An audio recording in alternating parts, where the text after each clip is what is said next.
సర్వసభ్య సమావేశం మానవత్వంతోనే విజయం సాధ్యమవుతుంది, యుద్ధాలతో కాదు. సర్వసభ్య సమావేశంలో మోడీ కీలక వ్యాఖ్యలు చేశారు. Success of humanity lies in our collective strength, not in the battle field. 3 రోజుల అమెరికా పర్యటనలో భాగంగా నరేంద్ర మోడీ అగ్రరాజ్యంలో బిజీగా గడిపారు. 14,000 మంది ప్రవాస భారతీయులు మరియు 4 దేశాధినేతలతో క్వాడ్ సదస్సు ముగించుకున్నాక మోడీ న్యూయార్క్లోని ఐక్యరాజ్య సమితి సర్వసభ్య సమావేశానికి హాజరయ్యారు.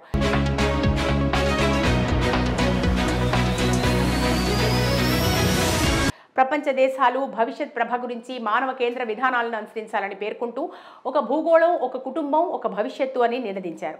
ఈ నేపథ్యంలో మోడీ ప్రసంగిస్తూ మానవ చరిత్రలోనే అతిపెద్ద ఎన్నికల క్రతువు ఇటీవల భారత్లో ముగిసిందని, ప్రజలు మాకు 3వ అధికారం ఇచ్చారని, గడిచిన 10 ఏళ్లలో 25 కోట్ల మందిని పేదరికం నుంచి బయటకు తీసుకొచ్చామని మోడీ పేర్కొన్నారు.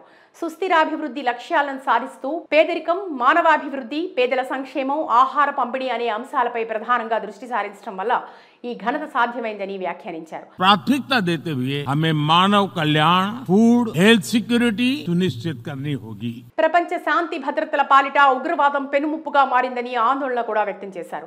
సైబర్ నేరాలను ఎదుర్కోవాలని, టెక్నాలజీ దుర్వినియోగం కాకుండా నియంత్రణలో ఉండాలని, భద్రత, బాధ్యతతో కూడిన వినియోగం మరియు డిజిటల్ ప్రజా వనరులను మంచికే వినియోగించాలని వివరించారు.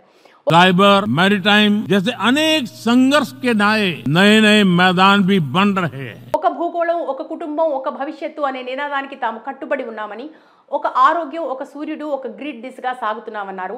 ప్రపంచాన్ని సుసంపన్నం చేసేందుకు భారత్ తన ఆలోచనలను నిబద్ధతతో పంచుకుంటుందని వివరించారు.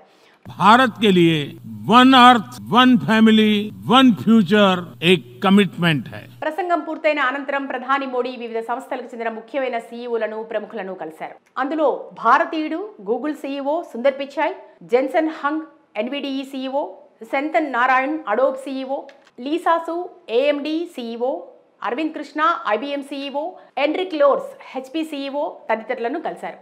వీరితో మోడీ ముచ్చటిస్తూ ప్రస్తుతం 5వ ఆర్థిక శక్తిగా ఉన్న భారత్ $3.9 ట్రిలియన్ జీడీపీకి చేరుకున్నట్టుగా వివరించారు. 7% వృద్ధి రేటును స్థిరంగా కొనసాగిస్తూ త్వరలో $5 ట్రిలియన్ జీడీపీతో 3వ ఆర్థిక శక్తిగా ఎదుగుతుందని ఆశాభావం వ్యక్తం చేశారు. ఇక సర్వసభ్య సమావేశంలో ప్రధాని మోడీని నేపాల్ ప్రధానిని కలిశారు.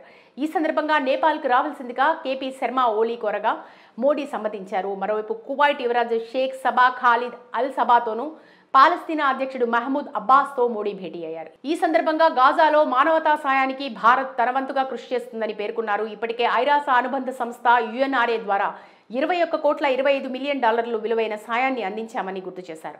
గాజాలో ప్రస్తుత పరిస్థితులు, మానవ సంక్షోభం, భద్రతపై మోడీ ఆందోళన వ్యక్తం చేస్తూ భారత్ పాలస్తీనా స్నేహ బంధాన్ని మరింత బలోపేతం చేయాలని ఇరువురు నేతలు ఆకాంక్షించారు.